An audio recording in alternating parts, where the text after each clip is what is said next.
It is a joke that you actually use Duterte as a poster child of this corruption that you're doing. Maybe we need to have an alternative of the ICC. Because ICC is not working. ICC is a lazy court. ICC is a sitting back for the real victims of democracy. And you listen to those Filipinos that are funded by the fake progressive. Maybe it's safe to say that I'm progressive. Maybe it's safe to say that I'm for the left. Because I support the women in Iran. Because I support the women in Afghanistan. Because I call out the real dictator. Maybe because I call out the real tyrants of their country. Duterte has never been a tyrant. He was only there for 6 years. How can be a tyrant actually step down of power? So, we are being ambiguous here. We have to draw the line. We have to draw the line actually. Because we are taking the spotlight to the real victims of human rights. They say Duterte has committed EJK, extrajudicial coup. That is not far from the truth. That is far from the truth. There are evidences. We have a document for that. Can I ask for someone that has a document for it?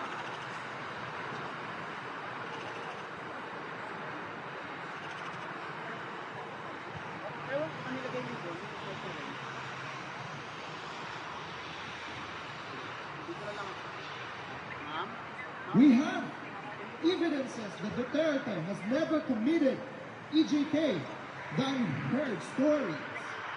Because what we hear here is amplified by you, the media, the international community. You amplified the lies of a narco-politician in Berlin in 2016. Laila de Lima, you are a liar. You are a bad liar. You said in 2016 that Duterte is punishing you because you are a woman? That is bullshit! You don't use the woman card because you are being ambiguous. You're taking the spotlight to the real victims here. Do not use the woman card because you are such a liar. This is the evidence that Laila de Lima lied for 10 years. It took her 10 years to deceive the international community. Shame on you for being deceived. And you, the people of the West, says that you guys are educated? Haha! That's funny because one narco politician in the Philippines named Laila de Lima has put you in her pockets and used your money to spread the lies. In 2016, you can see that on YouTube. Laila de Lima lied. This is a document containing we will stay here in something the numbers but I think that of the alleged victims. 30,000. Vicente de Lima, the brother of Laila de Lima, who had a speech in the Human Rights Convention, also is a liar.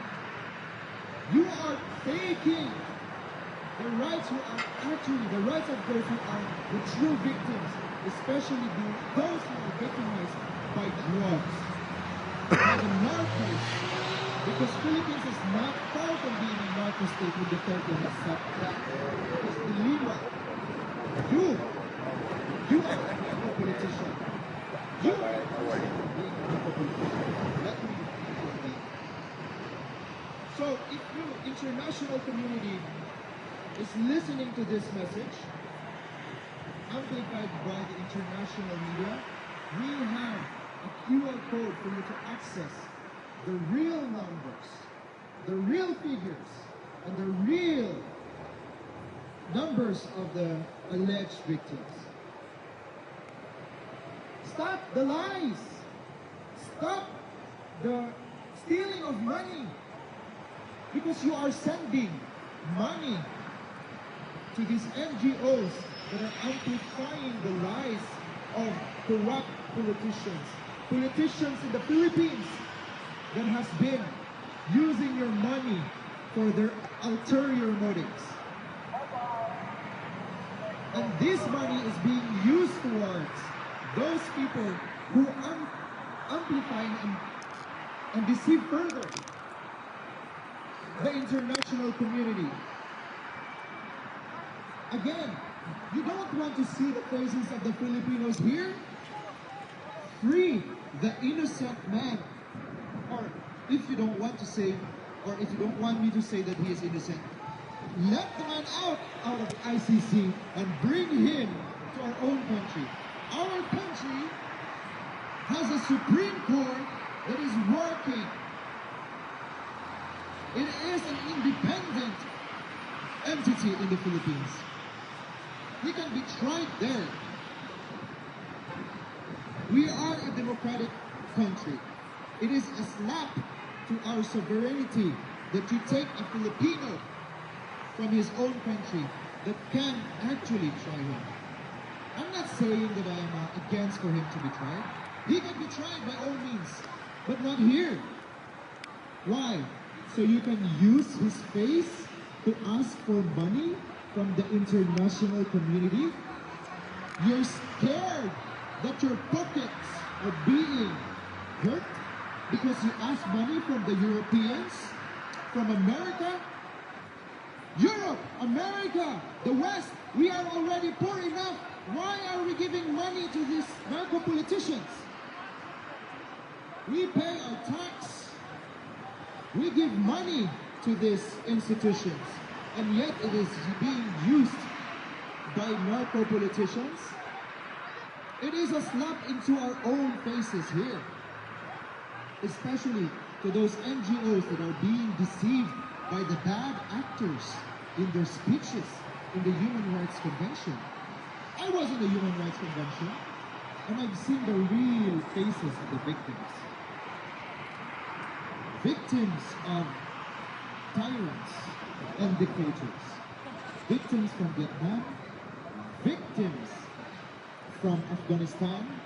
Victims from Iran. And the rest of the world is suffering.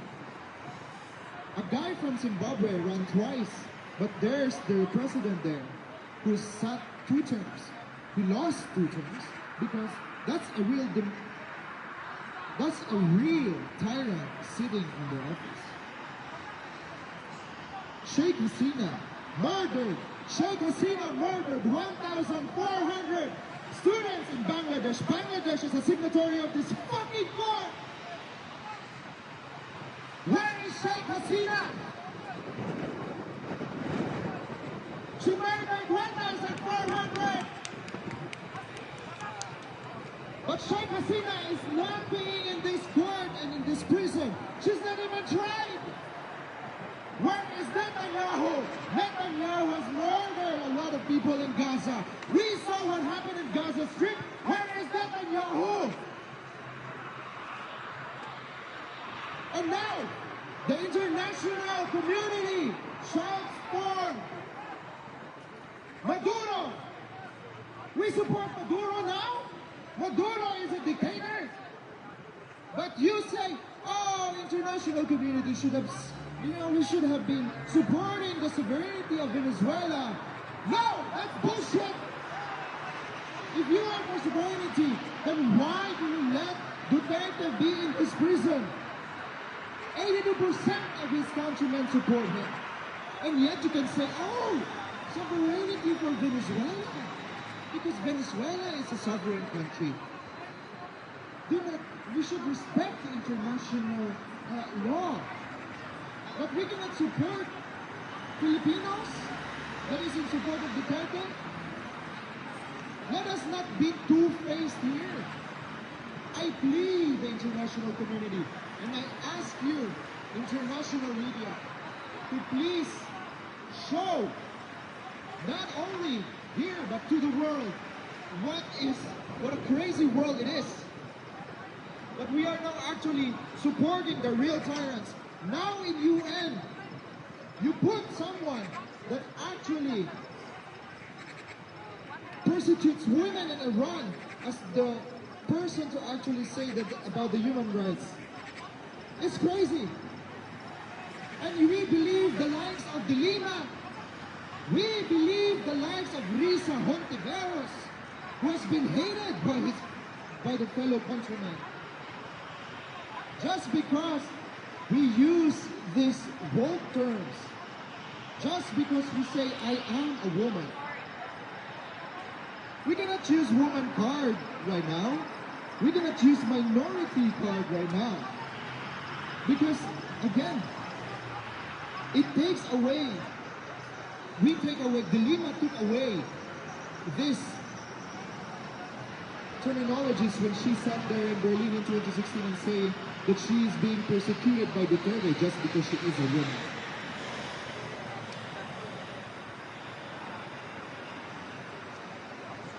So, again, I plead and I ask the international community, see the other side, listen to the other side, because we have the truth here.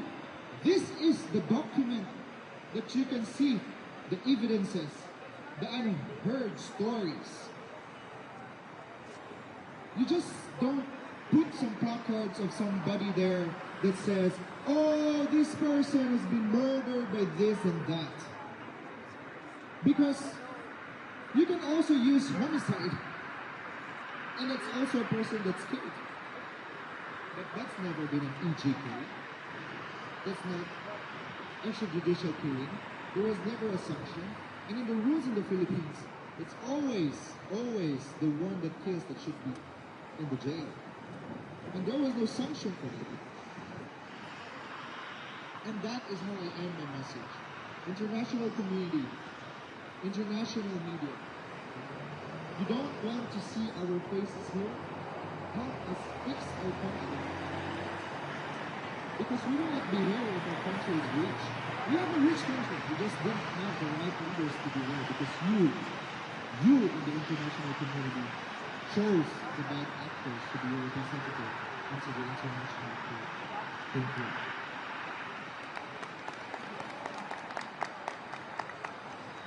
And now as we proceed to our program, I would like, actually, to introduce to you the very woman that was the reason, or that is the reason why Duterte is in ICC prison right now.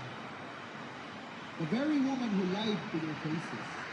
The very woman who used her victim card just to cover all of her atrocities. And so, ladies and gentlemen, let's welcome into our stage our former senator and now the best liar ever, Leyley D.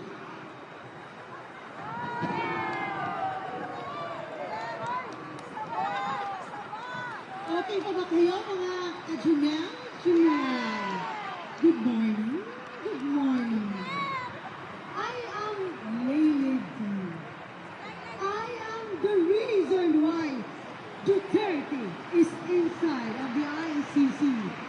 With all the lying I did in Berlin in 2016, you can see it in the YouTube. I lied about Duterte. I received many support from the European community. I received many applause.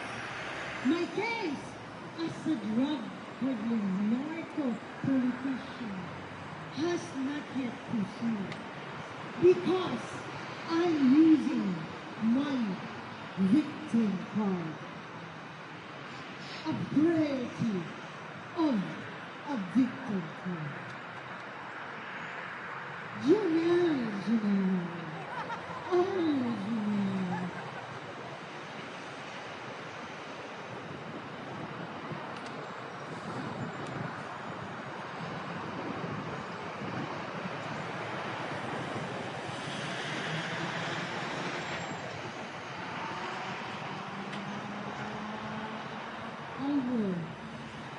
masarap ang saging. Gusto nyo? You also have this is a Saba banana.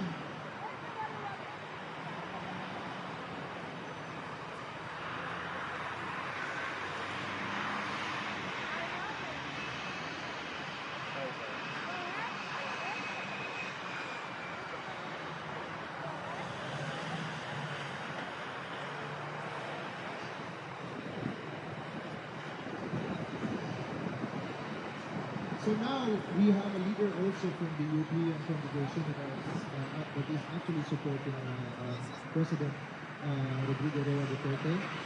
He is from London. As we all know, we are not just from the Netherlands here.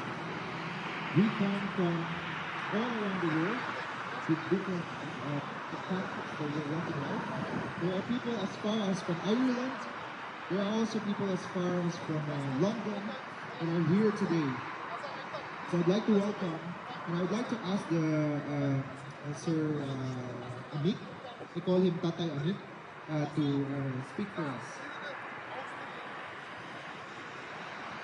I will speak in the language so that I can express my true feelings. Kung bakit ako, ang aking asawa, on behalf of United Filipinos Global UK and United Kingdom, nandito ngayon. Lahat tayo may kanya-kanyang istorya kung bakit natin sinuportahan si Tatay Digong. So I can only speak in my part, being a provinciano in the southern part of Negros Occidental. We have passed the President since Ferdinand Marcos Sr., Cory Aquino, Fidel B. Ramos, Joseph Estrada, Gloria Macapagal Arroyo, Pinoy, and Tatay Digong, and up to the present. Kung bakit sinuportahan ko at pinaglalaban ko ngayon si Tatay Digong? Dahil sa lahat ng mga presidente na nabanggit ko, walang isa na nag-risk ng kanilang posisyon bilang isang presidente para labanan ang talamak ng pagmanufacture at pagbinta ng druga sa Pilipinas. At ang isa sa pinakamalaking bagay na minahal ko si Tatay Digong dahil isinalba niya ng 2016 ang Pilipinas from falling into a narco state. Politician has been engaged in narco business. Aside from warlordism, landlordism, sila ay naging drug lord na rin. Even police, top-ranking officials, they engage in drugs because it's easy money. That's what Tatay Digong once said. It is a multi-billion industry. Nilabanan ni Tatay Digong. Umakyat siya sa Malacanang na mahirap, ordinaryong Pilipino, katulad natin. Bumaba siya ng anon din. Hindi na siya nagdagdag kahit isang haligi, isang poste sa kanyang bahay. I personally visited the house of Tatay Digong last January 8 this year. At nakita ko ang tunay nakatayuan ng kanyang bahay doon kung saan siya ay namuhay isang ordinaryong Pilipino. Si Tatay Digong lamang ang lumaban sa mga mayayaman na ginagamit ang mga politiko mismo para maprotektahan ang kanilang mga negosyo. Kahit alam ni Tatay Digong na pagkatapos ng kanyang termino, siya ay hahabulin. At ito ngayon ang resulta. Nakakulong siya na walang due process. Siya ay sa pilitang kinidnap ni hindi inidaan sa Philippine Local Court. Diniritso sa aeroplano at diniritso dito sa The Hague. Bakit sinuportahan namin si Tatay Digong? Dahil nakita namin na siya lamang ang nanindigan para sa aming mga mahihirap. Kung bakit kami napadpad sa United Kingdom, yan ay dahil sa kahirapan at hindi namin nakita. Hindi kami nakakita ng pag-asa na mabigyan namin ng magandang future ang aming mga anak kung kami ay manatili lamang sa Pilipinas. We look for a greener pasture. Although masakit sa amin na iwanan ang ating sariling bansa. Ako ay kasama sa mga nakipaglaban sa mga New People's Army. I've been in the CAFGO for 3 years, since 1986 to 1989. Once ay nakipaglaban ako para sa ating bansa. At yun ay nakita natin na si Tatay Digong mismo, in his pursuit for peace, nilabanan niya ito lahat. Ibinalik na ang kalye sa ordinaryong Pilipino. Nang siya ang nakaupo, naging tahimik ang ating bansa at libreng nakapaglakad ang mga estudyante, ating mga anak, ang ating pamilya na hindi tayo nakaalala sa isang panganib. Kahit kami sa abroad, kami ay kampante dahil ang aming mismo pamilya ang nagsasabi sa amin, huwag kayong maalala. Safe na safe kami dito ngayon. Ramdam namin ang serbisyo ng gobyerno. Ramdam namin na ang mga masasamang tao ay natatakot sa otoridad. Kaya kami nandito ngayon para ipakita ang aming buong suporta na hindi dapat ang tao na nanindigan para sa aming mga mahihirap ay nakakulong dito ngayon sa ICC. Kaya patuloy kami na sumusuporta at kami ay patuloy na nakipaglaban hanggang makamit natin ang tunay na hustisya. Kaya laban tayo hanggang sa dulo, paglaban natin si Tatay Digong at patuloy pa rin natin isigaw 3 bisis ang Duterte. Duterte! Duterte! Duterte! Maraming salamat.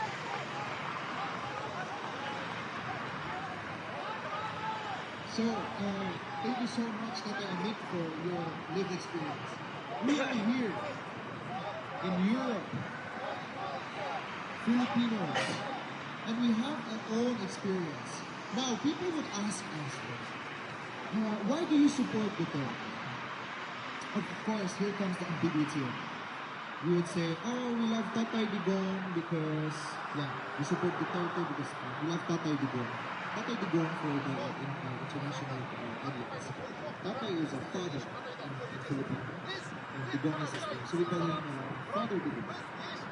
Anyway, that does not send the message. All of us, if you ask us, why do you support Duterte? Each of these faces have their reason. Most of them, or maybe not most of them, but some of them have a family member who is a drug addict, who has been victimized by the narco-politicians and the drugs. So if you ask them, why do they support Duterte? Maybe some of them will say, because Duterte changed the life of one of their family members. I myself has a cousin who is victimized by drugs. Is my cousin dead because they said Duterte kills addicts? No, he's not. He is in the rehabilitation center because that's, in foremost, the advocacy of this administration. There were about 1 million, if my figure, ballpark figure, if my figure is almost correct, there's more than 1 million people that are using drugs were admitted into the rehabilitation center. Was that reported? No. You know what was reported? The lies of Vicente de Lima in the Human Rights Convention.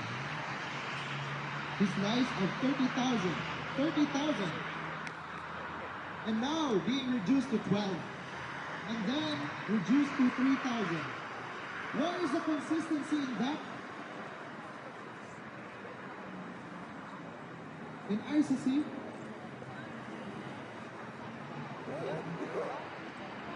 Now, okay, funny, because if you want to be consistent of the lies, from 30,000, you should have given all the names of those people. But you know what the ICC had?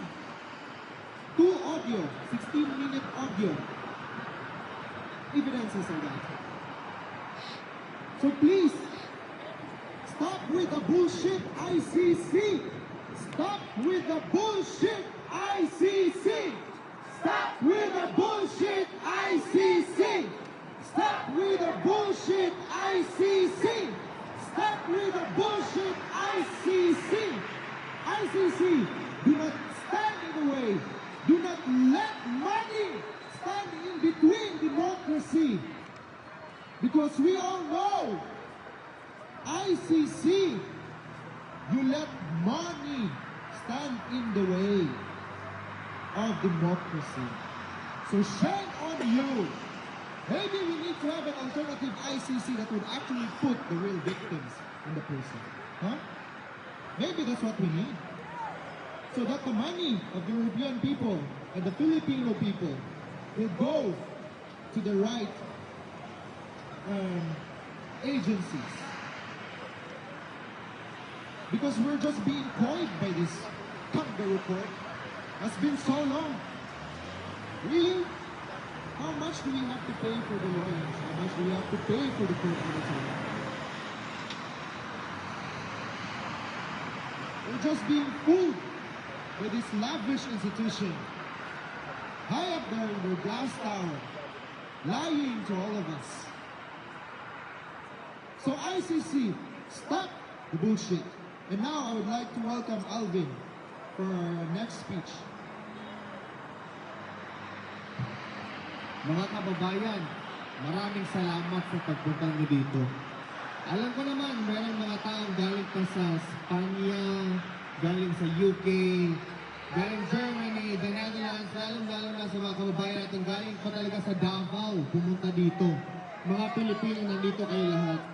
It is very sad that we are here gathered today to show our solidarity, to echo our voice to the man who stood for us in the most difficult time. Si dating Pangulong Rodrigo Roa Duterte, tandaan po natin ang ginawa niya para sa bayan. Kinalaban niya ang mga elitista, ang mga oligarchs.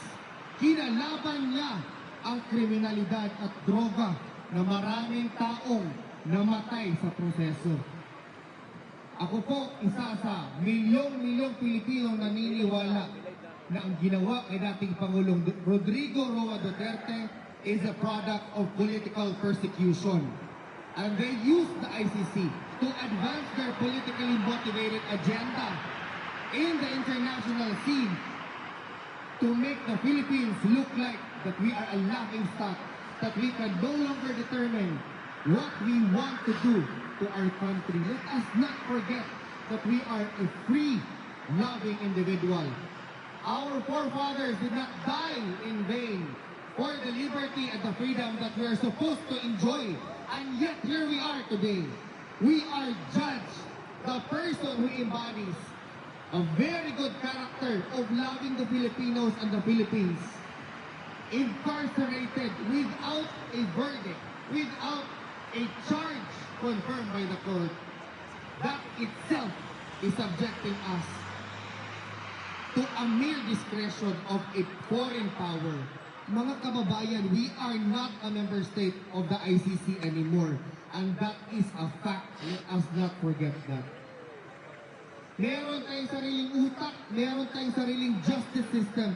This is nothing but an insult to the justices that's supposed to be brilliant individuals who are very much capable of handling complex matters, particularly the alleged crimes committed in the war on drugs. Sana isa puso natin at isa isip natin na ang bayan at ang future ng bawat pamilyang Pilipino ay nakalaan hindi lang sa ilang tao na nasa power, kung hindi nasa ating lahat sa kamay natin, lalong-lalo na in the upcoming election sa 2028. Nagpahayag na po ang ating Vice President na siya ay tatakbo pagkapangulo sa 2028. In the same way that she received politically motivated left and right attacks by the same people who want the former president incarcerated in a foreign land. He's going to turn 81, mga kababayan. And yet he's still inside the ICC detention facility, miles away from his supposed life to be lived during the sunset years of his life. Because of the people who want to remain in power, putang ina mo ka, Marcos, Ang kapal ng mukha mo. Pinanalo ka ng anak, pinalibing ang ama mo. Pero anong ginawa mo? Pinakulong mo ang taong binigyan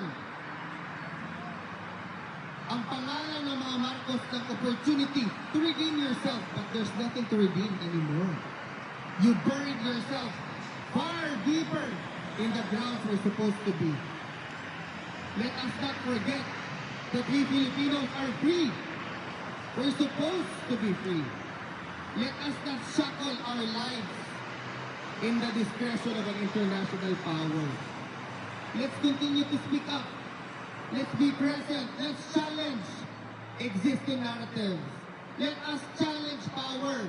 Let us challenge those individuals in Malacanang right now who our defense counsel characterized as the real prosecutor in this manner. Let us challenge those who are already in Congress, the senators. Let us challenge them because they want to remove an incumbent vice president para sila, tayong lahat, mga pamilya natin sa Pilipinas, wala na talaga tayong magawa kung hindi ang mag-yes and no na lang. Are we then going to look at each other? Who are we going to rely? The ICC? Alam ba nila ang ating history? How about our societies? Have they even been in the Philippines? Do they know the struggles of an ordinary individual? Filipinos who cannot even walk safely in the streets. How about the rape victims? Those who were killed by addicts? Are we then just going to smile, cry? The former president, Rodrigo Roa Duterte, is a victim of a politically motivated act. And this is born out of a decision of rejecting an interim release over a book made by somebody, probably with no brains, somebody who's a detractor or an adversary to the former president. A decision based on NGO reports by the same people who are against the governance style of Duterte. A report also by media who are against Duterte because they cannot manipulate individuals anymore. Let us open our eyes and let this be a reminder that we Filipinos determine what kind of country and people are we going to be in the coming years. Never forget what the Marcoses have done to the country. We are not fighting for PRRD because he's a man. We are fighting for the principle that he embodies. We fight with the Dutertes, not for them. Kaya, to conclude itong very short na opportunity to speak before the international community, never forget that we are Filipinos. We are not Filipinos for nothing. Yun lang po, mabuhay ang mga Pilipinas, ang mga Pilipino, ang Pilipinas, sabay-sabay natin isigaw! Duterte! Duterte! Duterte! Maraming salamat po. Ano? Unmute. Ano na ba to? Anong next? Sino bang gusto magsalita? Mami Janet, ladies and gentlemen, ayun na daw. Mga kababayan, this is your opportunity to speak. This is not about sikat ba ka o hindi ka ba sikat. This is an opportunity for you to stand for your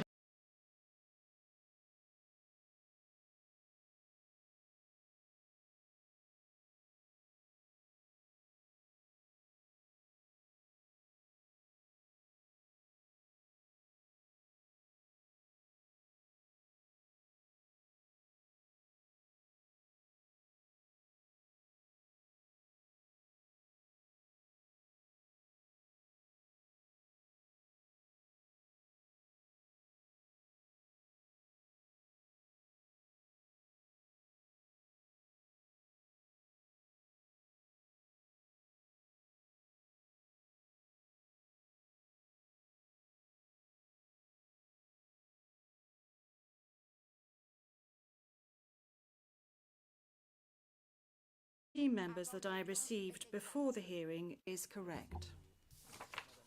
Thank you. Madam Robin Croft, trial lawyer. Madam Maria Berdenikova, trial lawyer. And lastly, Hannah Allen, associate trial lawyer. These are the individuals comprising our team today, and I thank you. Thank you very much, Mr. Deputy Prosecutor. Now, before moving on to the defense, I note that Mr. Duterte is not present in the courtroom today. Indeed, on the 20th of February 2026, the Chamber granted Mr. Duterte's request to waive his rights to be present at the confirmation of charges hearing. Pursuant to Article 61(2)(a) of the Rome Statute and Rule 124 of the Rules of Procedure and Evidence. In this decision, number 387, the Chamber concluded that the conditions contained in the provisions were fulfilled, namely that Mr. Duterte has the right and knows he has the right to be present at the confirmation of charges hearing and knows the consequences of waiving this right. However, Mr. Duterte's counsel is present today to represent him. Counsel, could you please introduce yourself and confirm to me that the list of your team members that I received before the hearing is indeed correct? Good morning, Madam President. Good morning, Your Honours. Indeed, the list before you is correct. May I introduce my team? To my left, I have Dr. Dov Jacobs. To my right, I have Ms. Havnit Sethi. Sitting next to her is Maître Alexandre Dezev-Davy. Behind him, Attorney David Rancati. Sitting next to him, Maître Sandrine de Sena. And our two further lawyers, we have Nicolas Rousseau and also Kaylin Chen. And if Your Honour will permit me, there are also Filipino attorneys who are attending and supporting us today, and I'll briefly mention their names.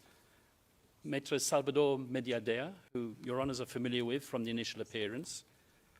Attorney Martin Delgras, Attorney Silvestre Bello, Attorney Alfredo Lim, Attorney César Doulay, and of course, Attorney Salvador Panello. Thank you very much. Merci beaucoup, maître. J'ai envie de... Thank you very much, Counsel. I would like to now call upon the legal representatives of victims to present them, to introduce themselves and confirm to me that the list of your team members I received before is correct. Victims participating in this proceeding are represented today by Mr. Joel Butuyan, Mr. Gilbert Andres, myself, Paulina Massidda, and I confirm the list of our jurists who assist us today as provided to the court officer. Thank you very much. Merci beaucoup, Maître Massidda. Thank you very much, Maître Massidda. Thank you. On my right, I have Judge Rain Adelaide, and I have Judge Adelaide Sophie Alapina Gansu, and to my right I have Maria del Socorro Flores Liera. And I am Julia Antonuela Motok, and I am the presiding judge in Pretrial Chamber 1 of the court. This hearing concerns the confirmation of charges by the prosecution against Mr. Duterte. At this stage of pretrial proceedings, the OTP alleges that Mr. Duterte is responsible for the crimes that the course officer shall read out shortly. The Chamber shall not take any decision with regard to the guilt or innocence of Mr. Duterte during this hearing. Indeed, the role of the Chamber is to determine whether there is sufficient evidence to establish substantial grounds to believe that Mr. Duterte committed the crimes with which he is charged. If all or part of the charges are confirmed, the Chamber will refer the case to trial, where the trial chamber will decide upon the innocence or guilt of Mr. Duterte. The general principles to be applied at the hearing are as follows. The suspect, in accordance with Article 66 of the Rome Statute, the suspect is considered to be innocent until his guilt has been proven by the court. The burden of proof is upon the OTP, which must produce sufficient evidence to prove the charges against Mr. Duterte at the required standard of proof, at Article 61, paragraph 7 of the Rome Statute. Finally, the defense enjoys, or the suspect enjoys, all the rights listed at Article 61, paragraphs 6 and 67 of the Rome Statute. The hearing shall take place according to the schedule contained in the order dated the 26th of January 2026, document number 359. The parties and participants must respect the allocated speaking times indicated in this order. I would like to remind the parties and participants that oral remarks must be concise and that repetition of previously presented arguments should be avoided.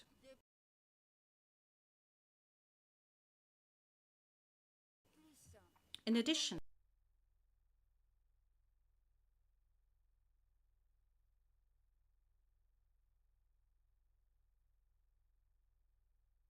of discussions, please make sure that your microphone is on every time you address the court. And please speak slowly and mark pauses between each sentence.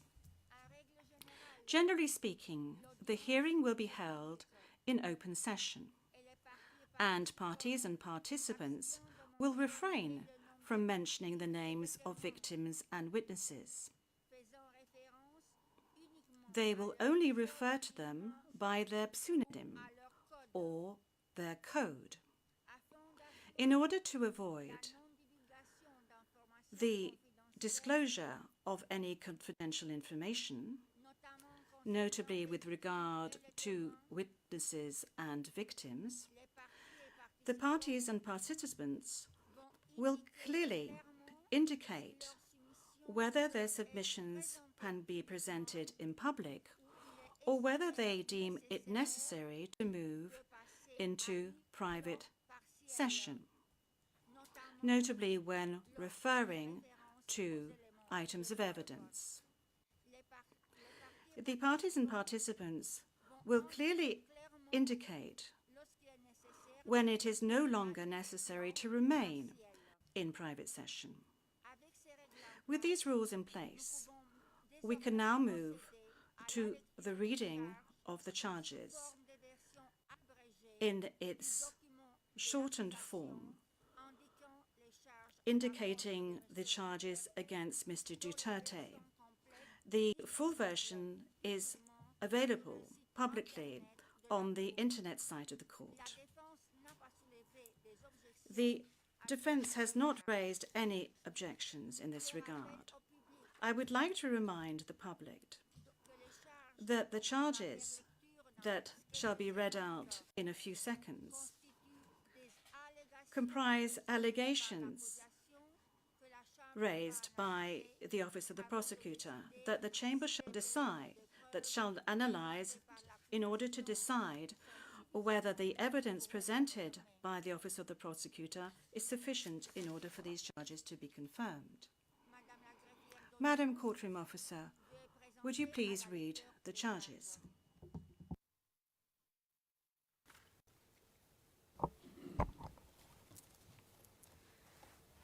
The prosecution charges Mr. Rodrigo Roa Duterte with 2 counts of murder and 1 count of murder and attempted murder as a crimes against humanity committed between 2013 and around June 2016 and between around July 2016 and September 2018 in the Republic of the Philippines as follows. Count 1. Murder of 19 victims alleged to be criminals, including 3 children, who were killed in or around Davao City in the Philippines between 2013 and around 2016 by members of the Davao Death Squad, while Mr. Duterte was the mayor of the Davao City pursuant to Article 71A of the Rome Statute. Count 2. Murder of 14 victims labeled as high-value targets for their alleged criminality, who were killed in locations across the Philippines between around July 2016 and July 2017 by a network of perpetrators comprising state actors and others, referred to as the National Network, while Mr. Duterte was the president of the Philippines pursuant to Article 71A of the Rome Statute. And count 3.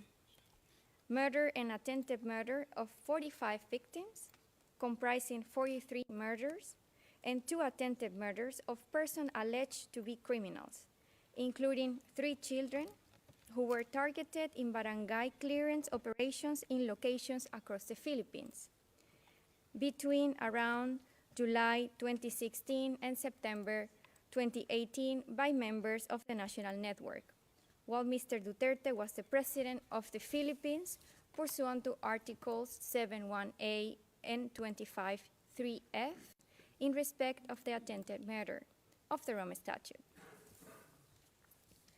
The prosecution alleges that Mr. Duterte is individually criminally responsible for all 3 of the above counts as follows. First, as an indirect co-perpetrator pursuant to Article 25(3)(a of the Rome Statute.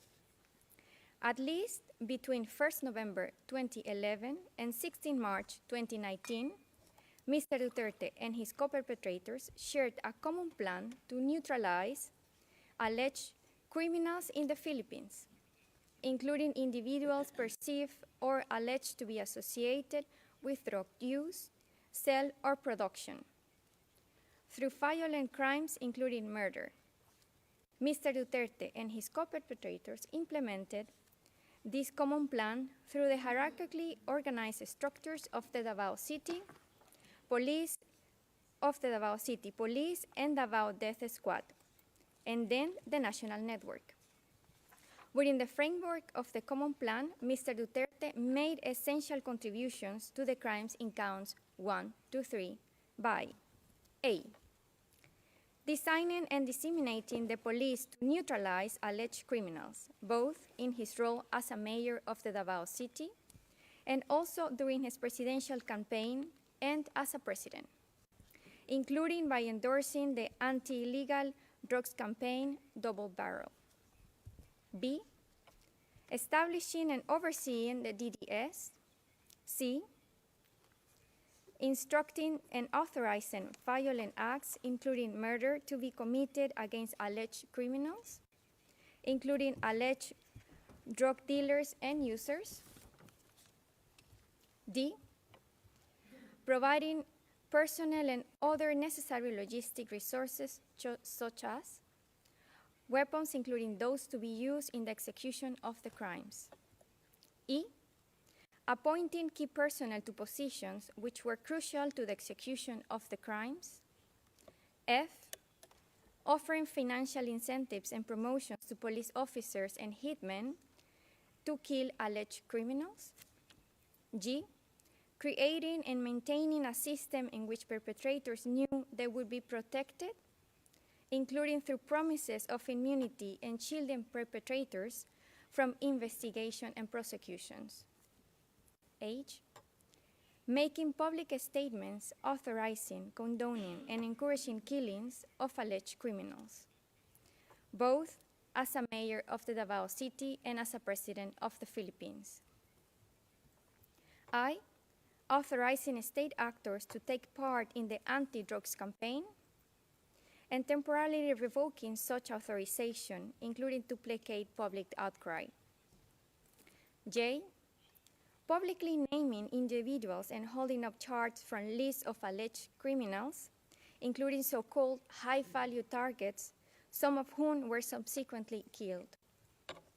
Second, in the alternative, Mr. Duterte is charged with ordering and/or inducing the charged crimes pursuant to Article 25(3)(b) of the Rome Statute and/or aiding and abetting these crimes pursuant to Article 25(3)(c) of the Rome Statute.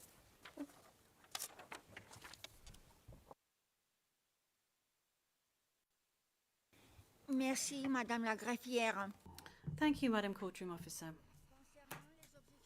With regard to objections and observations under Rule 122, paragraph 3 of the Rules of Procedure and Evidence, the Chamber notes that the defense submitted a number of written observations, and the last of which was on the 16th of February 2026, to which the OTP and the legal representatives of victims responded, respectively, on the 17th and the 18th of February 2026.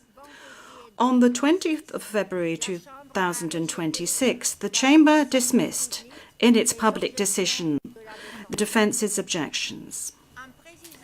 In specifying that the defense and the Office of the Prosecutor are not permitted to reiterate the same arguments already presented in the findings mentioned, that they filed to date in this case, I will now ask if the parties wish to make any oral submissions on this point before moving to the opening statements. Mr. Deputy Prosecutor? Mr. Nyang, we do not have any submissions to make in this regard. Thank you very much, Mr. Deputy Prosecutor. Counsel? Madam President, we have no observations. Merci beaucoup, Maître Kaufmann.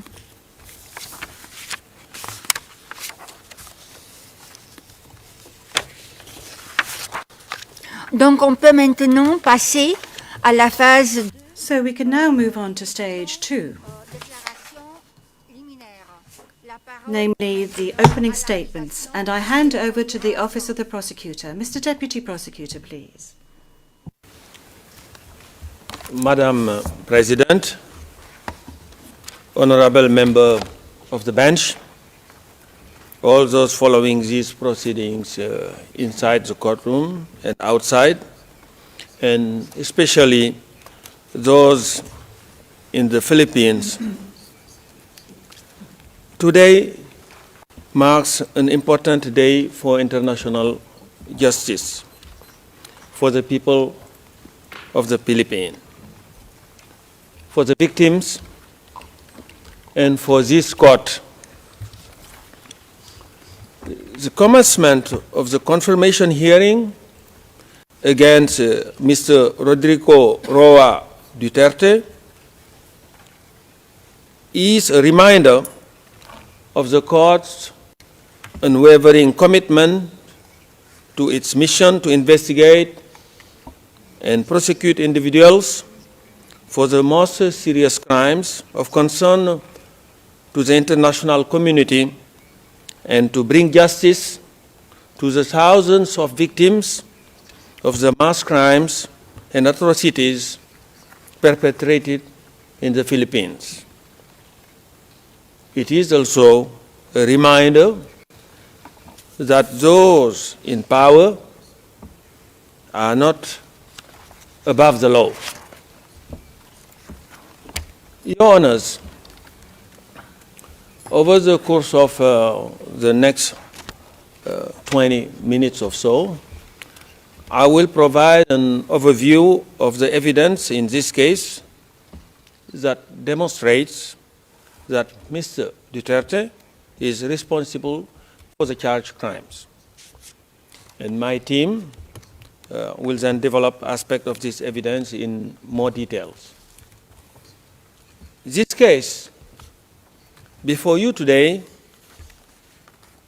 it is before you today because there are substantial ground to believe that Mr. Duterte is criminally responsible for those three counts of murder just spelled out and attempted murder as crimes against humanity. These charged crimes were committed during the time within the court jurisdiction, which is between the 1st of November 2011 and the 16th of March 2019.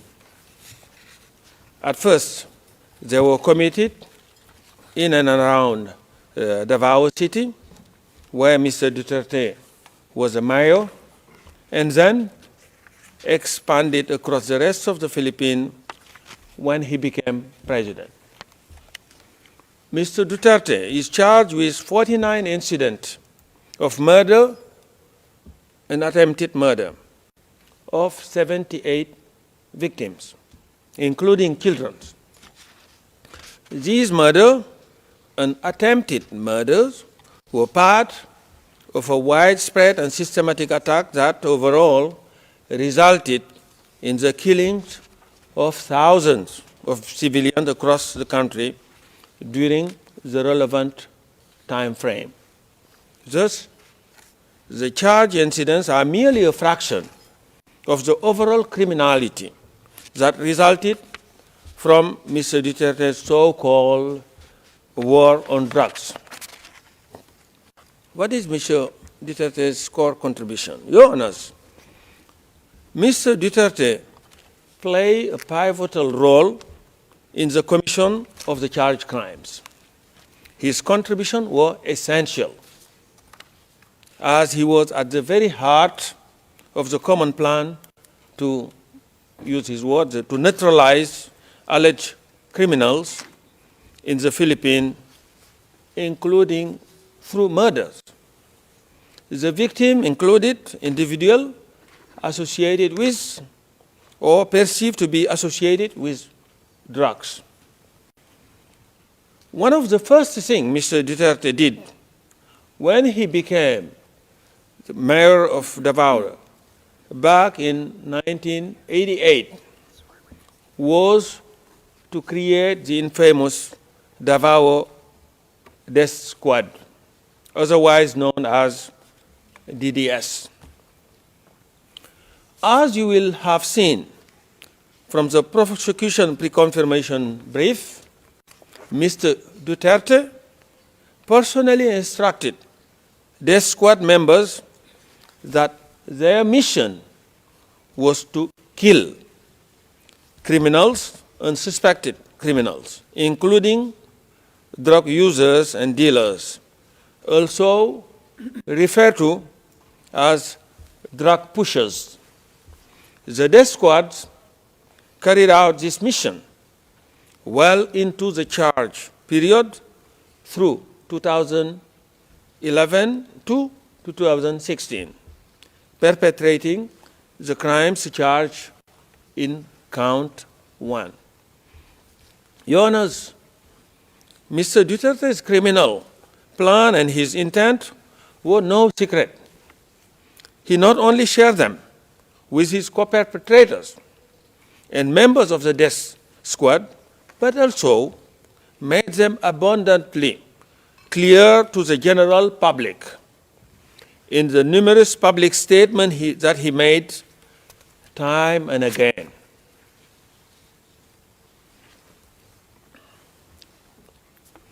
During his presidential campaign, Mr. Duterte explicitly vowed to implement the common plan to neutralize alleged criminal nationwide if elected. This was his program to be elected. He publicly announced his intention to eradicate corruption, criminality, and drugs in 3 to 6 months. And this is what he said. I quote, "If I become the president, I will order the military and the police to hunt down the drug lords, the big ones, and kill them." That's what he said. And this can be found at tab 12 of the prosecution list of material. Similarly, when speaking about druggies, I quote, in a televised interview in 2015, this is again what he said. "If I become president, you will all get wiped out. I will order your execution within 24 hours. That's what he said. That I quote directly from his word. And this quote can be found at tab 19.2 of the prosecution list of materials, ERN PHL OTP 401684, page 003, and lines, these are the lines 82 to 83. And elected he was. And becoming president on 13th of June 2016, this provided him with the opportunity to follow through with his promise and to expand extrajudicial killings of alleged criminals beyond Davao and across the rest of the Philippines. He did this through the implementation of the National Anti-Illegal Drug Campaign, better known as Duterte's War on Drug, and its project, Double Barrel. These were carried out by the national network consisting of law enforcement personnel working together with non-police assets and hitmen. Mr. Duterte authorized murder and personally selected some of the targets. During the mayoral period, when he was mayor, his clearance was required for the DDS to carry out the killings. Essentially, members of the DDS needed Mr. Duterte's green light to murder.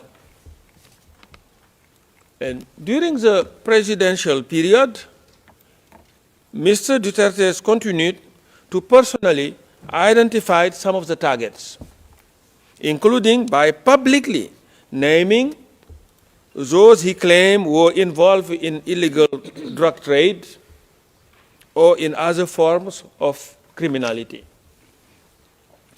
He also identified targets by holding up a list containing their name.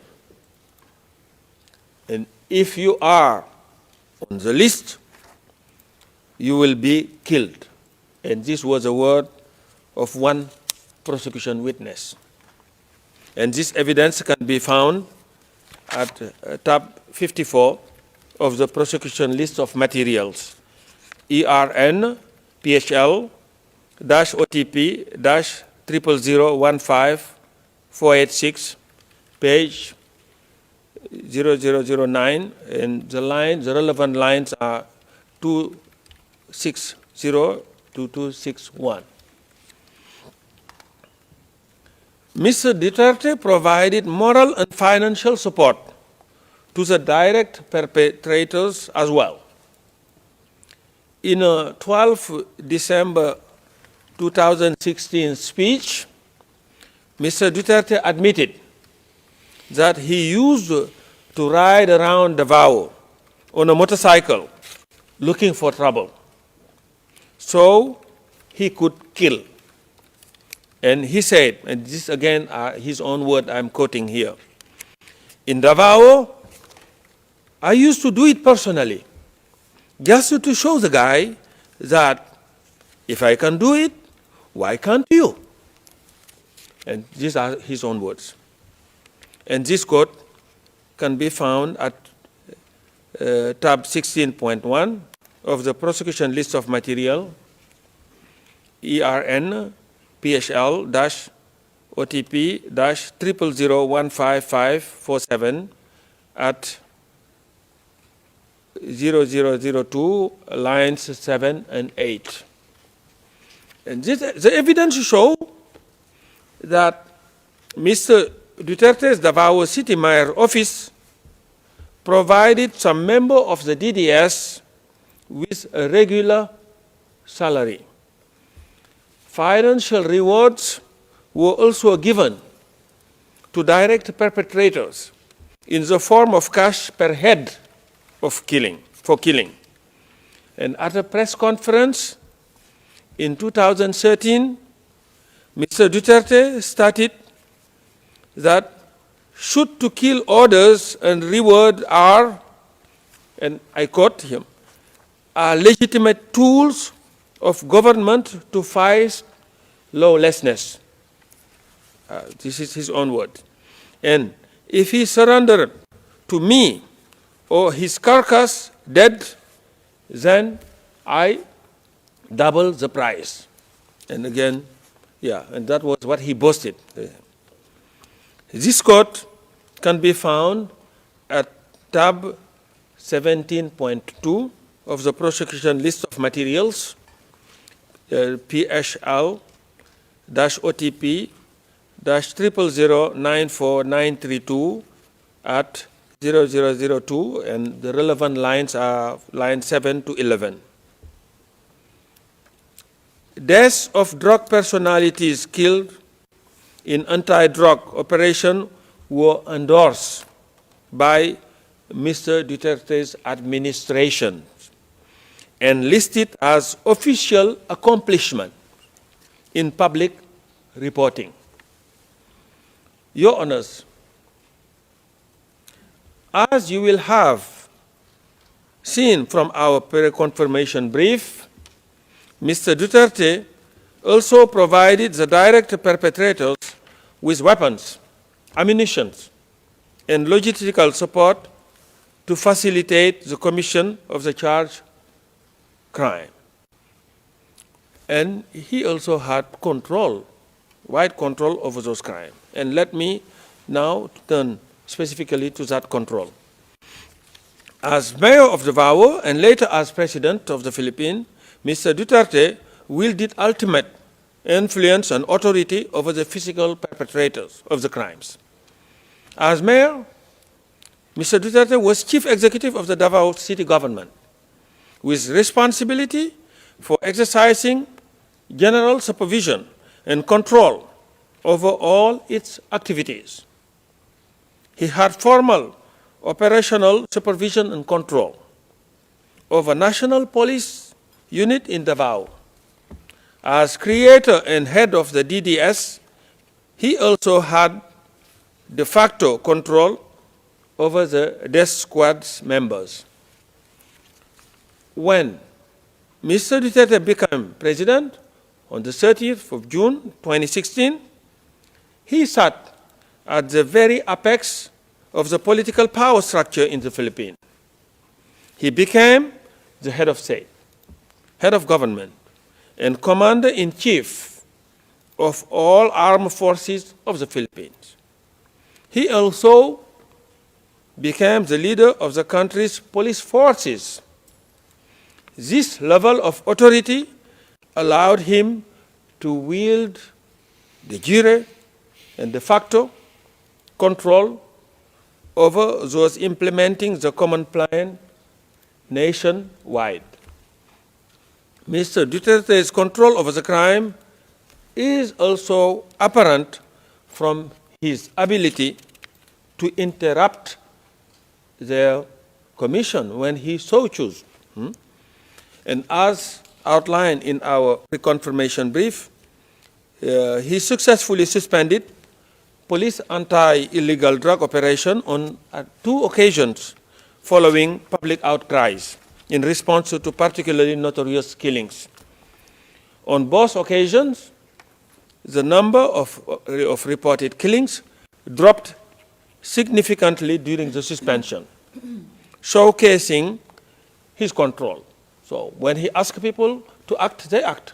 When he asks them to refrain, they do so. So they oblige. So Mr. Duterte was well aware of the authority he had over the perpetrators. In a speech given to the National Bureau of Investigation in November 2016, he expressly acknowledged his position of power. And this is what he said. To the military, I am commander-in-chief.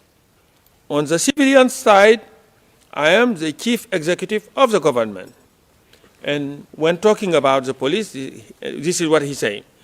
They are my subordinate, and I am ultimately responsible for their deeds.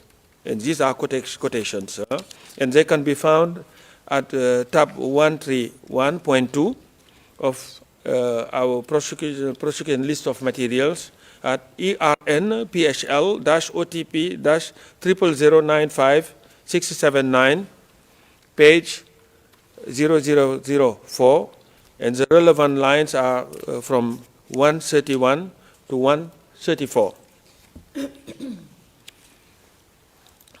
And the direct perpetrators complied with Duterte's order and respected his authority. Mr. Duterte was respected by the physical perpetrators. He was feared, and his order and instruction were obeyed. One insider witness explicitly says that the police killed, and I quote, because of the directive of the president. This is what the witness said, an insider. And this quote can be found at tab 120 of the prosecution list of material, ARN PHL OTP -000886631-R01 and page 66, and the relevant line are from 2304 to 2306. And this statement is corroborated by other statements we have also provided. And some direct perpetrator complied because of their blind loyalty to Mr. Duterte. Some did it out of fear, and others were encouraged to comply by promises of money and rewards. For some, killings reached the level of a perverse form of competition with effort to attain killing quotas, which in turn would lead to promotions and rewards. Others felt there was no other choice but to comply, with one insider explaining that it was simply not possible to not obey Mr. Duterte's command. And this is also from an insider witness. And this evidence can be found at tab 51 of the prosecution list of materials, ERN PHL-OTP-0015403 at page 0008 to 0009, and the relevant line here is from 240 to 245. Direct perpetrators were further emboldened to commit crime by Mr. Duterte's repeated promises of immunity. In various public statements, Mr. Duterte vowed to protect the police involved in killing. And this is what he said again. For as long as there is a power to pardon in the Constitution, that's my weapon against crime. If you massacre 100 and there are 100 of you, then you will all be pardoned. Restore to full political and civil rights, plus a promotion to boot. It's like that, especially the high profile. And this quote can be found at tab 130.2 of the prosecution list of materials at ERN PHL-OTP and 50336 at page 0010. Such statements reassure the physical perpetrators. One insider described that he felt confident to continue killing people because he knew that he wouldn't be arrested for that. And this evidence can be found at tab 38 of the prosecution list of material, ERN PHL-OTP 0001-2779 at page 0005, and relevant lines are from 130 to 131. Your Honors, let me now say a few words about the contextual elements. The 78 murders and attempted murders that Mr. Duterte is charged with in this case were not random. These were not random crimes, nor was they spontaneous or happened in isolation. Rather, the evidence demonstrates that they were part of a widespread and systematic attack directed against the civilian population of the Philippines. The murders and attempted murders were carried out across the Philippines and over a substantial period of time. Overall, Duterte's so-called war on drugs resulted in the killings of thousands of civilians from the 1st of November 2011 to the 16th of March 2019. And many of these victims were... Excuse me, Counsel, you have 5 minutes left. Okay. Yes, were children. The victim of extrajudicial killing charge in this case were brutally murdered, some after having been abducted and mistreated. Unlike Mr. Duterte, who is represented by his counsel here today, they were deprived of any form of due process. The loss of every single one of these victims had the most profound impact on their families, their friends, and ultimately their communities. Their suffering was met not merely with Mr. Duterte's indifference, but with his mocking. In a 25 July 2016 speech, he expressly made fun of the iconic photograph portraying the partner of an extrajudicial killing victim cradling his body, which now visible on our screen. While the specific incident portrayed in this photograph is not charged in this case, Mr. Duterte's comment on it is demonstrative of his attitude towards the victims. In reference to this photo, Mr. Duterte, this is what he said.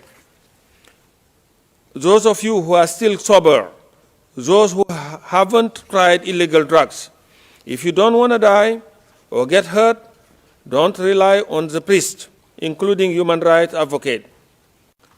They won't be able to prevent death. So, don't do it. And then there you are, sprawled on the ground, and you are portrayed in a broadsheet like Mother Mary cradling the dead cadaver of Jesus Christ. That's how they are creating dramas here. This is what he said. And this quote can be found at tab 128 of the prosecution list of material at ERN-PHL-OTP-50335, page 0008. And of course, the question of whether Mr. Duterte had knowledge and intent, of course, it goes without saying. Your Honors, Mr. Duterte intended and knew that the charged crime were occurring, or that they would occur in the ordinary course of events that he had set in place and put in motion. His intent and knowledge are shown by the multiple statements he made throughout his mayoral and presidential tenure, promising to reduce crimes by killing alleged criminals, promoting the common plan, and urging police and even members of the public to kill alleged criminals.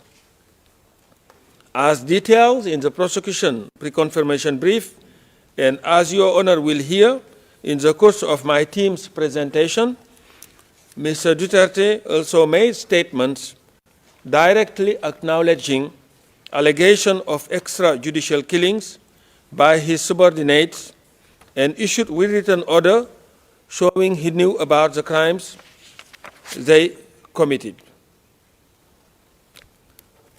Your Honors, the prosecution relies on significant and varied sources of evidence to demonstrate that substantial ground exists to believe that Mr. Duterte is criminally responsible for the crimes.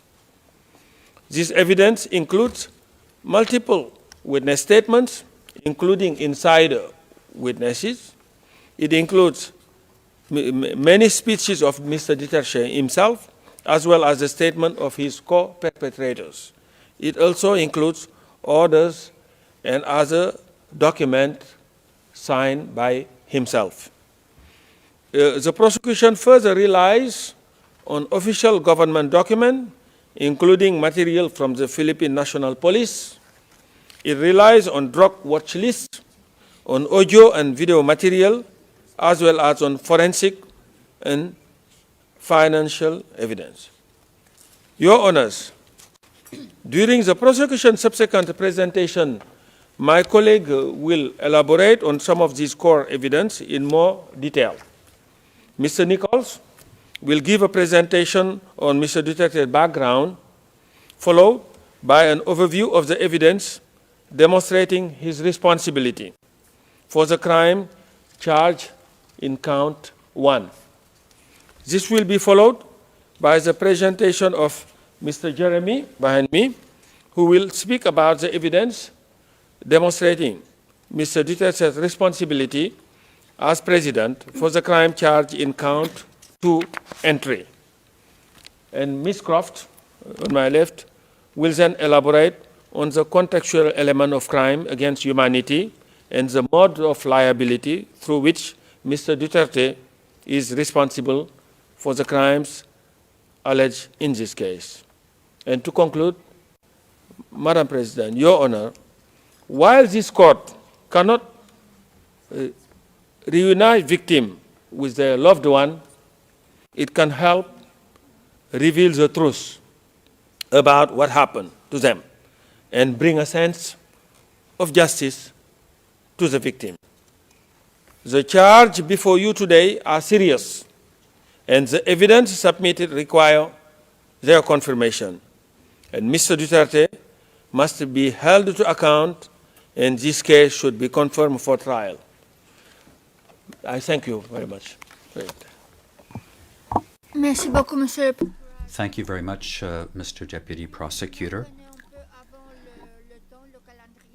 Now we are slightly in advance on our schedule. I will now hand over to the legal representative of victims for her opening statements until 11, and then after that you shall continue. Please proceed, ma'am.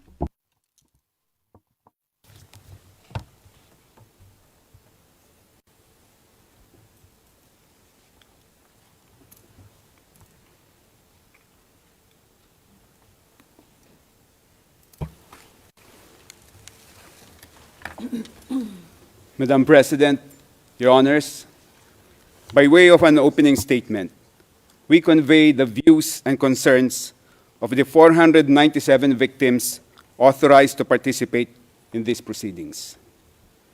At the outset, Your Honors, we communicate the very deep disappointment of the victims at the decision allowing Rodrigo Duterte not to be present in this stage of confirmation of charges. The sight of Mr. Duterte being read and being confronted with the grave and horrible charges against him would have constituted a vital component of justice for the victims. This case symbolically represents the last boat that the victims can board to go on a journey in search of justice for their loved ones who were brutally killed upon the orders of Mr. Duterte. If this chamber prevents the boat from sailing by not confirming the charges, the victims will forever be moored in an island where the nights are filled with the screams and cries of their massacred loved ones. There is absolutely no other recourse for the victims. No less than former Philippine Justice Secretary Crispin Remulla admitted just a few months ago that the door to domestic justice is permanently closed for victims of the Duterte extrajudicial killings. Remulla declared, and we quote, "It is difficult to prove the case here and build up the case because those who need to speak are involved in the crime. There's nothing, not even a police report. You don't have a scene of the crime, you don't have ballistics, you don't have DNA." Remulla further declared, and I quote, "Everything that could be erased was erased so that the cases would not push through. That is why this has reached the ICC." Under the Philippine justice system, Your Honors, no criminal case can reach the courts unless they are initiated and filed by the Department of Justice or the Office of the Ombudsman. From Justice Secretary, Remulla has been appointed as Ombudsman. So the two gatekeepers of justice are successively occupied by a ranking official who has declared that there is absolutely no hope for domestic justice for the victims. If the charges are not confirmed in this case, one of the gravest concerns of the victims is that Mr. Duterte will return to the Philippines as a conquering hero. He will resume preaching his gospel of impunity. In fact, if Mr. Duterte could threaten to slap the judges of this court, which he did while he was president, this chamber should imagine the kind of terror-filled threats and the violent actions that can easily be used against the victims if the suspect walks free from this court. If the charges are not confirmed, it is a very serious concern of the victims that Mr. Duterte will be portrayed in history by his multitude of followers as the leader who vanquished the ICC and who cleansed his country of 30,000 rapists, murderers, and dangerous criminals, which were the scornful words he sweepingly used against all those who were killed in his murderous spree. Your Honors, Mr. Duterte has been in detention here in The Hague for almost a year now, but there has been no peace and rest for the victims. From the time their loved ones were killed and continuously up to this time, they lived in constant fear for their lives. The arrest and detention of Mr. Duterte has not stopped impunity in the Philippines. The virus of impunity that he spread all over the country has become a cancer that has metastasized, infecting millions of Filipinos. Mr. Duterte has created clones of himself. He converted millions of peace-loving citizens into bloodthirsty disciples who have become converts to the belief that violence and killings are valid solutions to societal problems. The killings masterminded by Mr. Duterte continue to have consequences for the victims even to this day because of his clones. These mini Dutertes harass, threaten, or commit outright violence against the victims and their families. As shown by the number of victims participating in this proceeding so far, many still fear to come out and tell their stories of how their lives became a living hell as a result of Mr. Duterte's crimes, and because they are constantly terrified of being targeted with violence by Duterte fanatics. Many victims have been hesitant to participate in this ICC case because they live in communities that thrive with Duterte clones. They see the halls of power of their country teeming with Duterte disciples. They see and hear senators, congresspersons, mayors, governors, and powerful public figures who are mini Dutertes. The daughter of Mr. Duterte is the vice president, and she has just recently declared that she is running for president in 2028. One Duterte son is a congressman. Another is the Davao City mayor, and his grandchildren occupy positions of power. The plague of impunity has spread not only among Filipinos in the Philippines, but even among expatriate Filipinos in faraway lands like here in The Hague. When we reported to the victims that we, their external legal representatives, feel like fugitives. Apologies, counsel, it's 11 o'clock.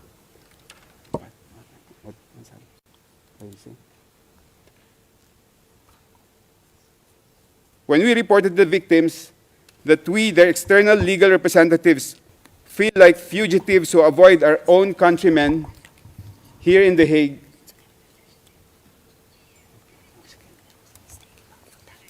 Merci beaucoup.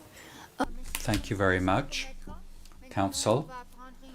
We will now take a half-hour break as provided for in the schedule, and you shall resume your remarks at 11:30. These are the rules that are set in the schedule, which was set in paragraph 18 of the decision.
Please be seated. Veuillez vous asseoir.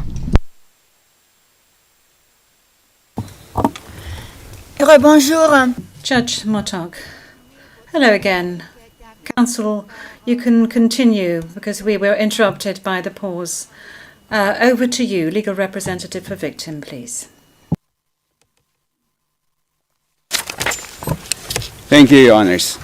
I was in the process of explaining the spread of impunity in the Philippines, and I will resume, Your Honor. The plague of impunity has spread not only among Filipinos in the Philippines, but even among expatriate Filipinos in faraway lands like here in The Hague.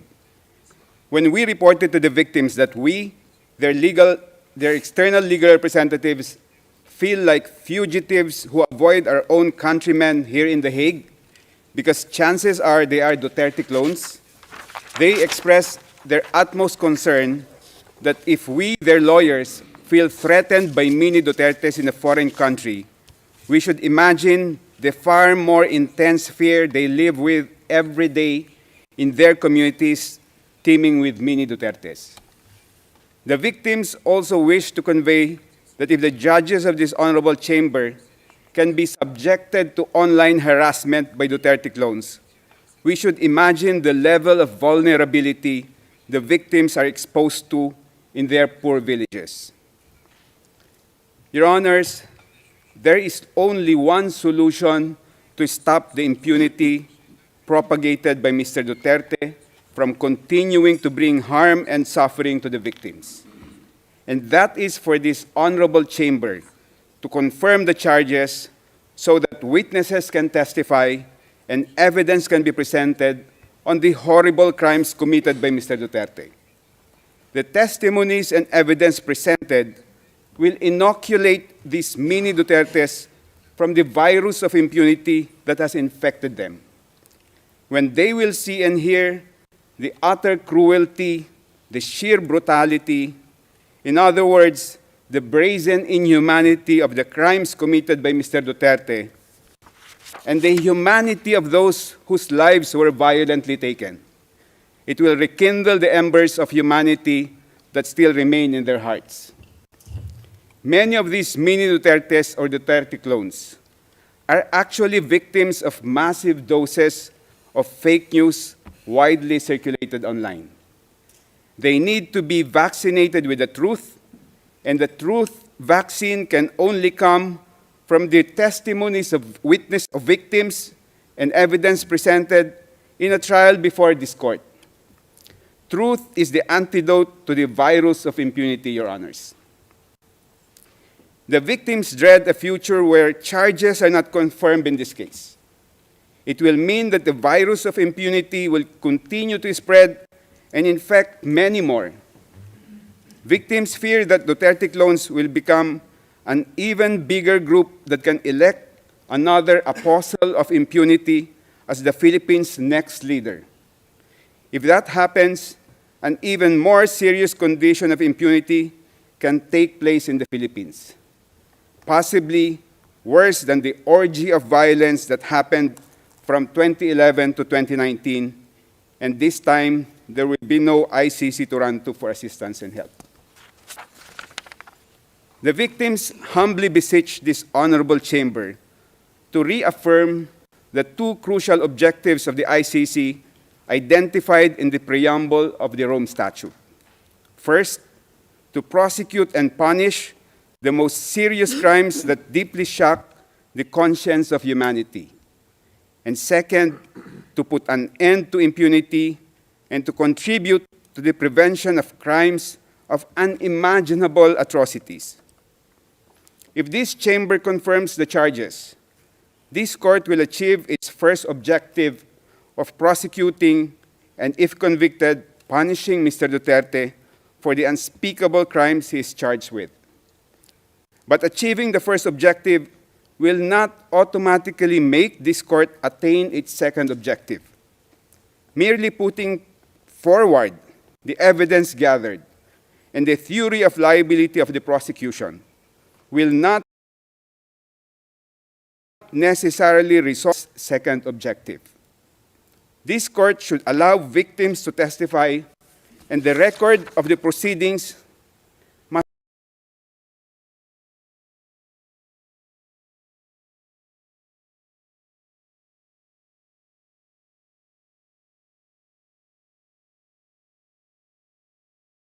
must reflect the harrowing experiences of those impacted by against humanity.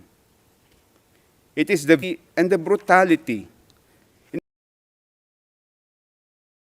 In other words, the utter inhumanity of the crimes masterminded by Mr. Duterte, so that the people who adore and idolize him, the people who have become disciples of impunity, will see for themselves the inhumanity of the suspect.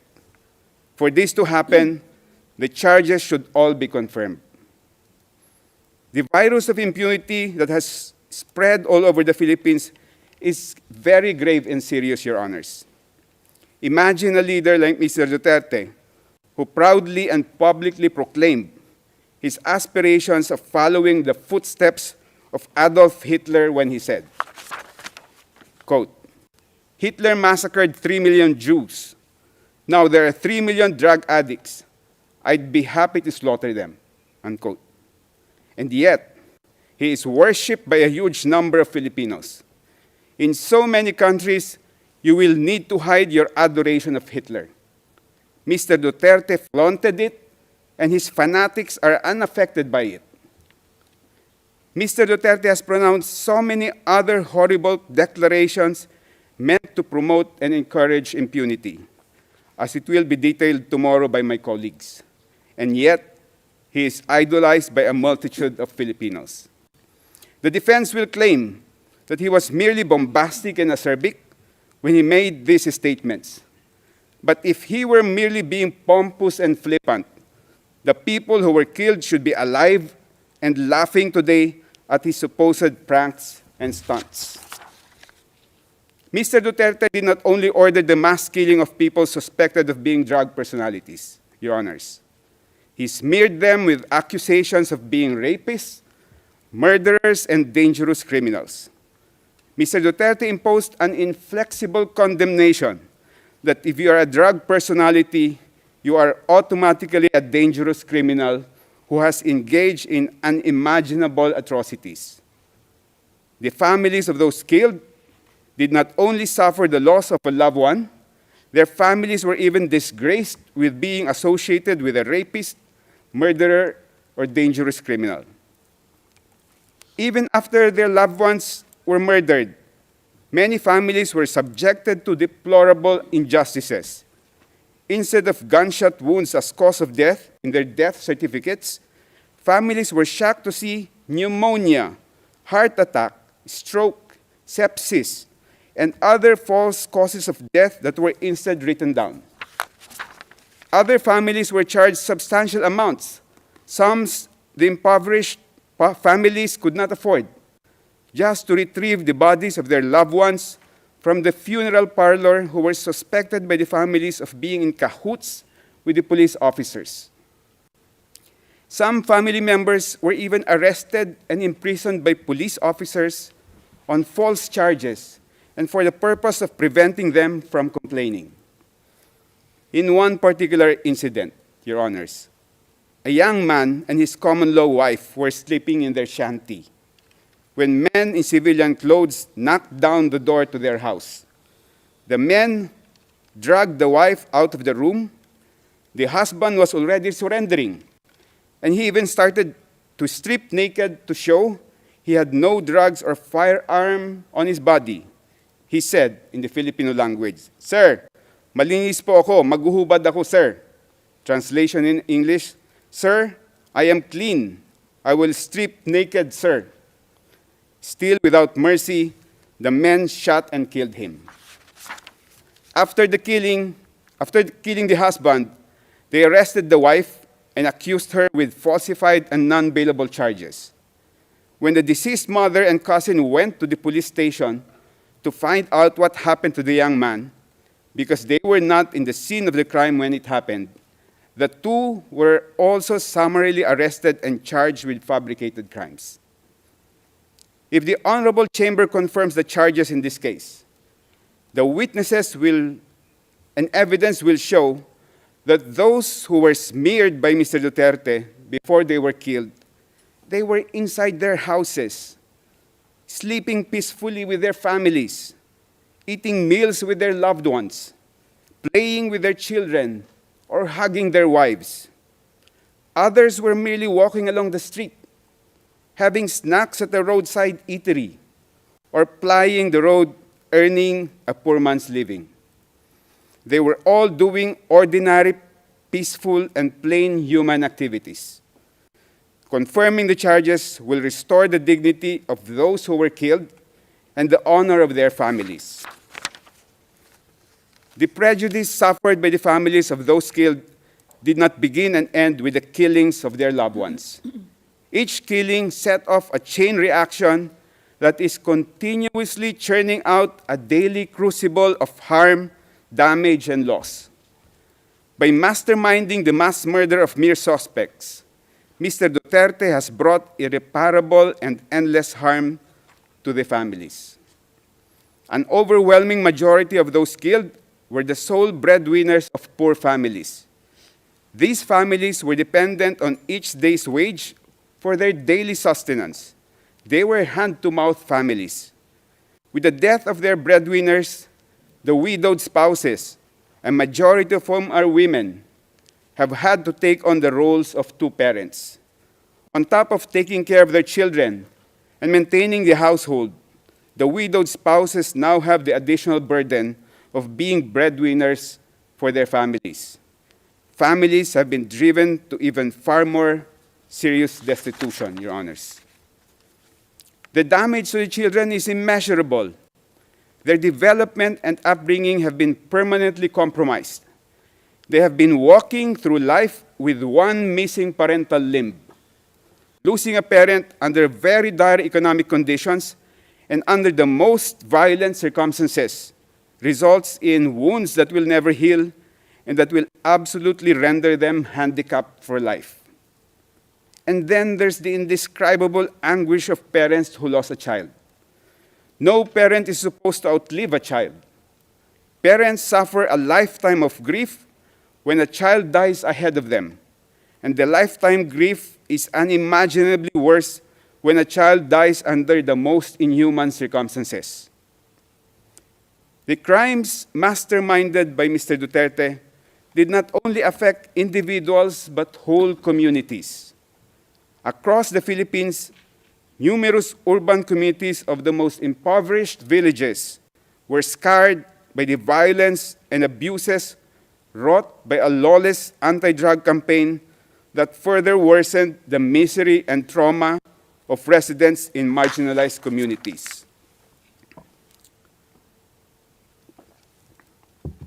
In one illustrative instance, Your Honors, after the father of a family was killed inside his house by police officers, the entire neighborhood was so traumatized that for almost 3 months, and during the coldest months in the Philippines, they abandoned their houses at night and instead slept in the open public market. They did not feel secure inside their houses because there would be no witnesses if the police would just barge in and shoot at them. In the public market, the presence of many witnesses, they thought, will deter the police from shooting and killing them. It is also the victim's view, Your Honors, that the charges should be confirmed because the resulting presentation of witnesses and evidence during the trial will force police and other law enforcement officers to confront the brazen depravity of the killing of civilians that they either personally committed or allowed to be committed during the Duterte reign of terror. In one operation, the police summarily killed 3 men, 2 brothers and 1 friend, in the very early morning. The police declared that the 3 were nanlaban. They fought back. But the neighbors saw otherwise. The whole neighborhood was so horrified at the macabre treatment of one of the fatalities. The bullet-ridden body of one of the 3 men was brought out from the 2nd floor window and dropped to the ground because the police could not bring the body out through the doorway. When the body hit the ground, the neighbors recoiled at hearing the body emit a cry, "Aray!" Translation in English, "Ouch!" The man was still alive when his body was thrown to the ground, and the police just left him to bleed to death. The trial will hold a mirror to the police force and compel them to see how they were turned into executioners and assassins, and their organization transformed into a gigantic criminal organization or turned into a killing machine by Mr. Duterte. The Philippine National Police and the drug enforcement agencies have not made any initiative to purify the corrupted minds of their officers and personnel, to our knowledge. The trial in this case will be a tremendous teaching opportunity that can work to rectify the warped and depraved minds of Philippine security officers. The charges need to be confirmed, Your Honors, for the sake of the entire country, which has been desensitized or made numb by the massive incidents of impunity and the glorification of impunity promoted by Mr. Duterte. The whole Philippines needs to know the real story during those bloody years. There has been no opportunity for the entire country to really find out the whole truth of what happened. It has been hush-hush, tidbits of sporadic news, and always drowned out by trolls who mass produce and broadcast false, fake, and fabricated news. The victims also attach a very important historical significance to this case. If the Chamber confirms the charges, the trial proceedings will produce a historical record of the most bloody period of post-war Philippine history, a duty that the Philippine justice system has refused to perform. The historical account on the mass murder of so many Filipinos during the Duterte regime needs to be accessible to our future generations, just like the Nuremberg trials and the Tokyo trials, so that they will learn from it and not repeat the same mistake of selecting and glorifying leaders who preach and practice impunity. The prosecution has presented 78 instances of murder and attempted murder, clarifying that these incidents are only representatives of the extent of the crimes committed against thousands of civilians, Your Honors. The victims beseech the Honorable Chamber to remember that Mr. Duterte's bloody rule, both in Davao City and nationwide, resulted in as many as 30,000 victims of killings, more than 300,000 victims of arbitrary imprisonment, and unaccounted numbers of victims of torture, sexual assault, and other forms of crimes against humanity. For many families in the Philippines, the charges brought for confirmation in these proceedings represent only a fraction of the reality the victims have endured. The victims beseech the Honorable Chamber to remember the hundreds of thousands of victims are banking on vicarious justice from this case. Finally, Your Honors.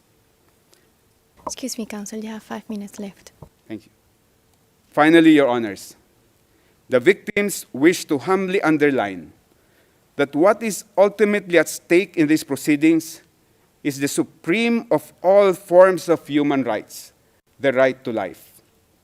The right to life is the very foundation of every civilized society. The ancestors of every nation fought against invaders, colonizers, despotic monarchs, and fascist leaders in order to secure the right to life of their families, their communities, and the future generations. The heroes of every country sacrificed their lives to defend the right to life of their people. We, as citizens of modern societies, are inheritors and beneficiaries of the sacrifices of our ancestors who bequeathed to us the right to life. We owe it to them to defend the supreme legacy for our generation and for the generations to come. For the past few years, Your Honors, we have seen an increasing number of nation leaders who time-traveled from the Dark Ages and now swagger in modern times as if they own people's lives. These brutal and cruel leaders must be held to account for their brazen disregard of humankind's right to life. Our ancestors fought in the battlefield to secure a right to life. In these modern times, the battleground for the fight to protect our right to life is within the four walls of this honorable court. May the God of life, the God of humanity, guide the honorable members of this chamber. Thank you, Your Honors. Merci beaucoup, Maître. Judge Motok. Thank you very much, Counsel Buturian. Now over to the defense. Mr. Kaufman, please. And I thank Mr. Buturian for his intervention. But I feel that I ought to remind him that this is a court of law which decides matters on the basis of evidence, not on the basis of political demagoguery, and not on the basis of a desire to effect regime change despite the democratic will. And certainly not on the basis of statements made by Ombudsman Jesus Crispin Remula, who professed that domestic justice will be denied, according to Mr. Buturian, because of the lack of forensic reports and police reports. Now, I don't know which case Mr. Buturian's metaphorical ship sailed into, but he clearly hasn't read the evidence. Whilst he was speaking, we examined the evidence, and out of that evidence, we found at least 35 reports substantiating 49 of the incidents which are mentioned in a document containing the charges. Your Honours, Rodrigo Duterte was and will always remain a unique phenomenon. His style of statesmanship was novel and unpalatable to many. His expletives and hyperbole grated, while his honesty and wild popularity irritated. He spoke openly, from the heart, sincerely and truthfully. And what a contrast between him and his successor in the Malacanang. For President Rudy, his word was his word, and the people knew it. For President Bong Bong, his word is for the wind, and the people will not forget it. Let me remind everyone of the letter which President Ferdinand Marcos Jr. signed, it's on the screen, and in which he gave a cast-iron undertaking that his government, and I quote, will not assist the ICC in any way, shape or form. Well, as we know, he failed to keep that promise. Rodrigo Duterte was unconstitutional and unceremoniously hauled off to The Hague. And when called upon to defend his master's actions and the said letter at a Senate committee hearing, the then Secretary for Justice, once again Mr. Jesus Crispin Remula, persisted with the same dishonest theme. And I quote his words, "We did not assist the ICC. We continue with the very tenor of the letter that we did not assist the ICC and we did not have any contact with them." So he said, but with a document emanating from the prosecution team opposite and disclosed to us a mere week ago, not as information material to the preparation of our defence, but as exonerating evidence, we can now substantiate what we have suspected for a long time. The document comprises a transcript of a telephone call covertly recorded between four parties who cannot be mentioned in public, and one of these parties was boasting about how he was acting as the silent partner of President BBM, managing a scheme to funnel witnesses to this court while all the time ensuring that he could guarantee President BBM's plausible deniability. So it is indeed the defence case that President Ferdinand Marcos Jr. set out to neutralise Rodrigo Duterte and his legacy. Yes, Mr. Deputy Prosecutor, I used that legendary word, neutralise, so central and so essential to your case theory, because you know just as well as me that I'm using the term metaphorically. And now I turn to the substance of the charges, but before I do, a word or two about the geopolitical context. The scourge of illegal narcotics is not unique to the Philippines. As we all know, it afflicts Latin America, where I can name 3 countries where the death rate at the hands of vigilantes and law enforcement agents per capita population is higher than it ever was under Duterte. And as you should know, and you will hear from the prosecution, at any rate, the Philippines as a country is uniquely positioned to act as a transit hub for the trafficking of narcotics emanating from the cartels in China, and with or without Duterte, so we argue, the death rate would have kept on rising. Indeed, as we will prove with statistics and reports, the death rate flowing from narcotics-related crime actually increased after Rodrigo Duterte left.